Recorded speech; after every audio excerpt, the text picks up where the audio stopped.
phải chơi rồi. Không chín quá nha. Hả? Thôi. Ăn chơi mang xong rồi. Nó này sẽ lại. Anh ơi chặt hộ em chú vật ra với. Đầu que. Đầu que à? Mì lót nô, cái mì rung ra chẳng có bèn đâu cả ra này phùn quá. Ô, tụi con chưa hú nè. Để xuống này. Lúc nào hả? Nó đi vào cua rồi, tôi tưởng mà. Wow. Mình cố tình thêm để mình được miếng. Cái này ao. Đủ chưa ạ? Nhớ cái này sẽ nó đây nhỉ? Anh ơi. Ao. Đến giờ phút này Rửa tay lấy nước này. Ôi giời ơi. Ăn mà đi rửa nó đem đi rửa đây. Cái kia là canh cá đấy. Canh cá. Cá ngon lắm đấy. Lấy nước này luôn. Kêu đau mà nó còn bom bùa.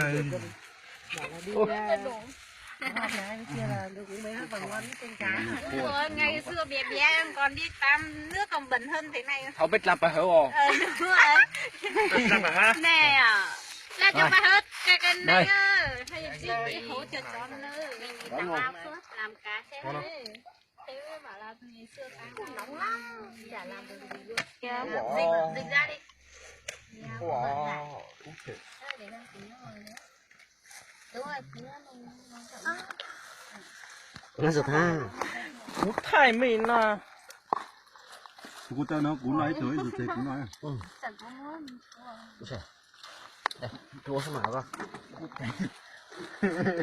Hả lúa hả ba? Tất cả. Sắp là mua tàu nó hả? Nó sẽ có được tốt hả? Đúng. Trong này mình có lá gì nhét vào ngon hơn anh nhỉ?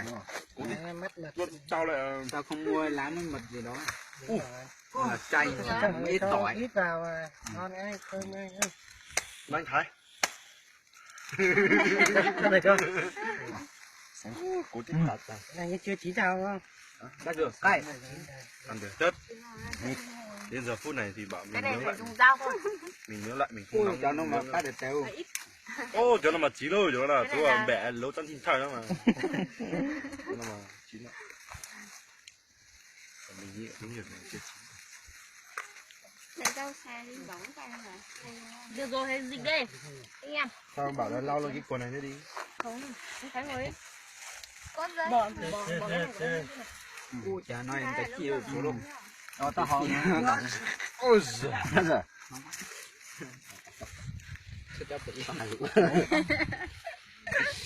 Sao thật luôn à? Cái dây sách nó cái sân này, cái này nó tới rồi. Cái này là tới rồi mà khen. Mới có cái mua nó dạy thành na. Lơ, mới có lên nó dạy. Ơi. Lo tu. Quay đi em. Quay mà. Con tay chi đâu, cũng có con tí thôi. Nước à? Coi là mình gửi á. Nó mà. Nhiều đấy. Sao mà cốc đầy thế? Không biết. Của tôi đánh cú tao. Nhiều coi ấy sáng thôi đừng uống rượu. Ăn cơm á. Sao đâu mà. Nên mình đã bảo đựng nước ở nhà đi à. Đựng nước ở nhà. Cái Đấy là bố mình có ăn xế thôi. Rồi. Tụ ơi, mình nọ lắm rồi chẳng ngon đau luôn nè. Dạ. Tôi biết cái nó lỡ. Nóng cải tay ngày buổi chiều. chẳng ăn cơm hết nhỉ. Cũng nó ngàn trầu ấy. Thôi ai khai trương rượu trước kìa. Thôi bên đấy luôn. Báo trước đi. Cảm ơn anh nhá. Hai anh em mình đi. Ông đứng Cạn đi rượu em. Cạn nhá. Không uống đâu. Cả đấy. Sao cứ cạn cái này còn là bao nhiêu như uống, kia. uống xong ngủ đây luôn nữa. Chưa ăn cơm được uống. Có ngủ đâu mà ngủ đây. Đi vòng nhá. Vậy quá. Mình thấy. Ngồi đây chiều vậy. Đã anh em mình. Ô. Và Phản hao. con nói cho tao là giá bể với con trứng nó sôi chuyện tá. Cứ bỏ nhé. Xa xa thôi, được chuyển đi xa. Nó tới cũng nhiệt ăn nữa. Lên này, vấp thì răng xuống đây. Súp đâu? Bếp bể nó đâu đấy anh bỏ đi làm nó. Rồi anh còn chưa đủ hả? Mấy vào hai nghe. Đi nghe. Tao thì tôi hỏi. Đây chơi chuyển hết gì cơ. Nó bếp ôn nó lùa, bếp ôn tiền nó lùa. Cho vòng đi, cho vòng. Đây. Đây này. Ôn đi mí ha. Chạm môi. Sao?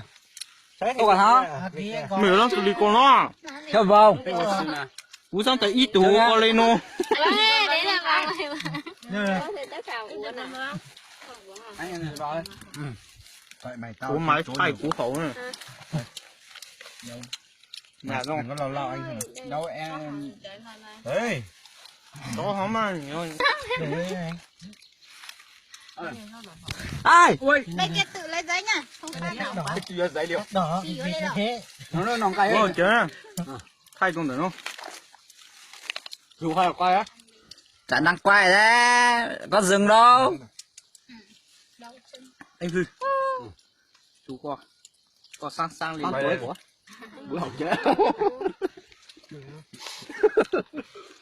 màu vàng nữa hai phương có thứ gì lúc nào nó tao mới trồng khai con nó nó mới lấy cái vòng lúc có cái chiếc cả Thật đấy. Hào chỉ chụp cuộn gần. Nằm mọi ít hòn đó. nằm ở xa tại nuôi chả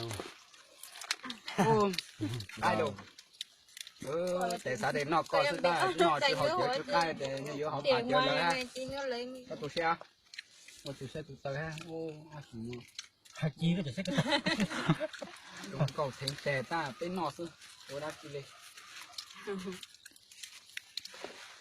em ơi cấp bé rồi ăn đi ôi phải thì tạm một cái đây nó vẫn ăn mà nó có thể thiệt đâu đã mà mà ta ăn vừa quay vừa tranh thủ dung nhỉ lên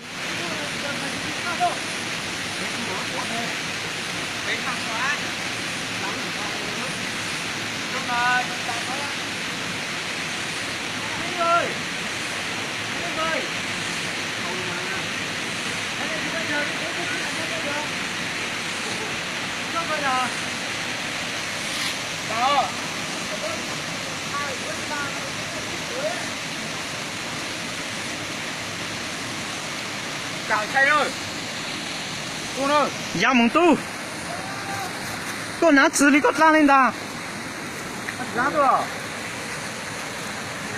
nhà tôi ra cao ơi chắc cái này chắc rồi đấy chắc rồi mà cho ồ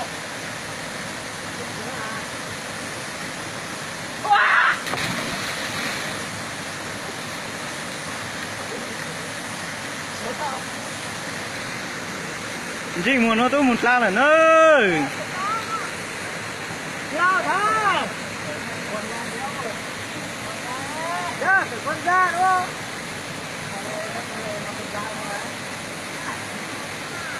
Sao á? nó chú thứ ơi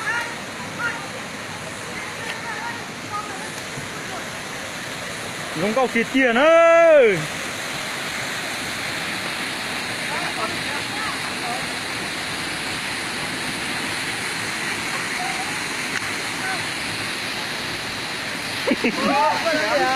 thật là mệt quá Để sao lại đặt ra ôi. Cái nhỏ cái là cái này to đấy này. đau nhau giống cậu thẳng ơi Học cái dưới nó sâu kìa. Cái dưới thứ 8 đâu.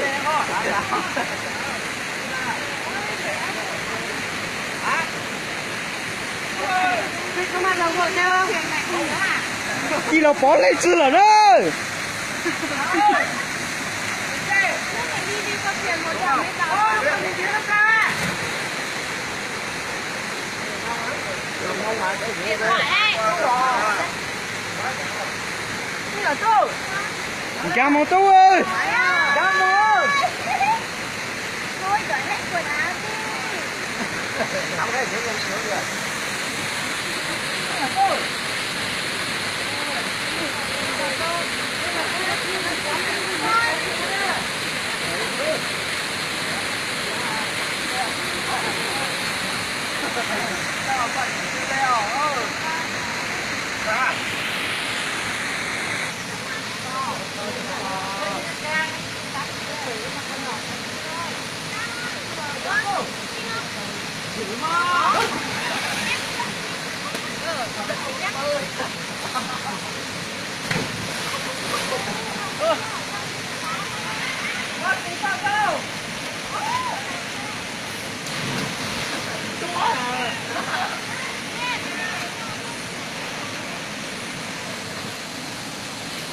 chị cam bắt đầu mừng nơi. Cái gì? Chị có đi đâu? Mình nhát trong bố. Có chị thôi à? Có chị đủ một chút ra.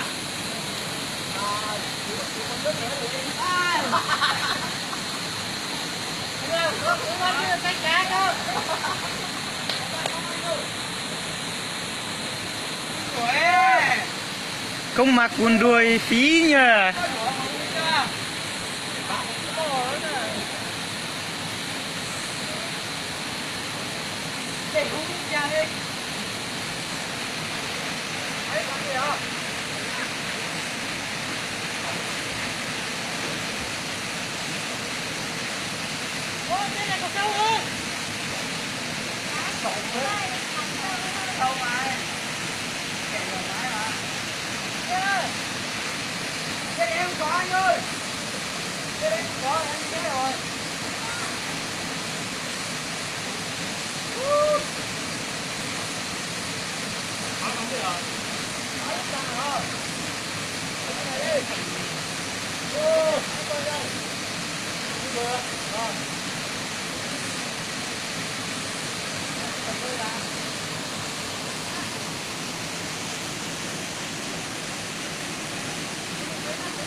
Một lang anh cua.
Bạn làm tôi.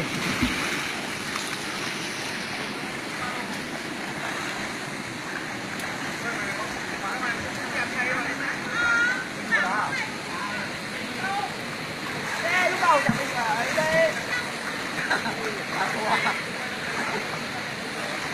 Cái lúc mình vào đây đông người. Nhảy xuống đây thôi. Áo đấy. Đây cái thoáng.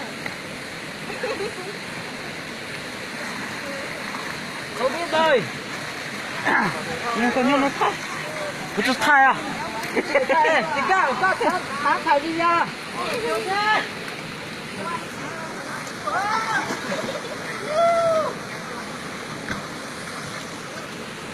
Ôi nhà tao này người ơi.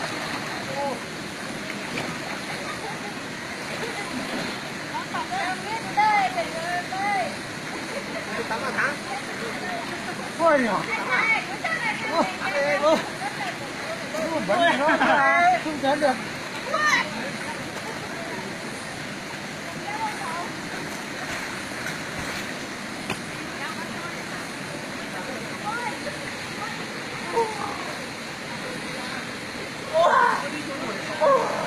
Câu hết rồi đấy.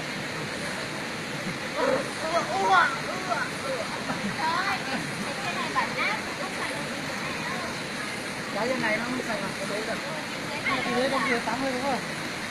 Lạnh quá này. Chưa ơi, 8 đeo đấy nhỉ?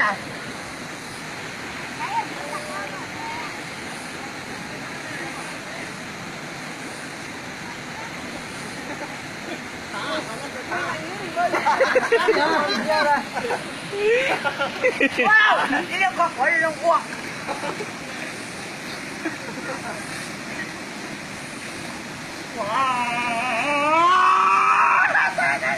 lên tới một lỗ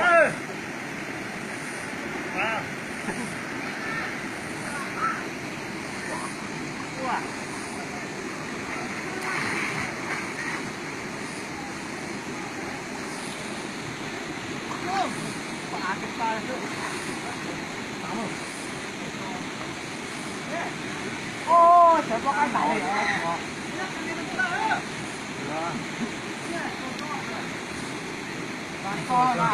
hả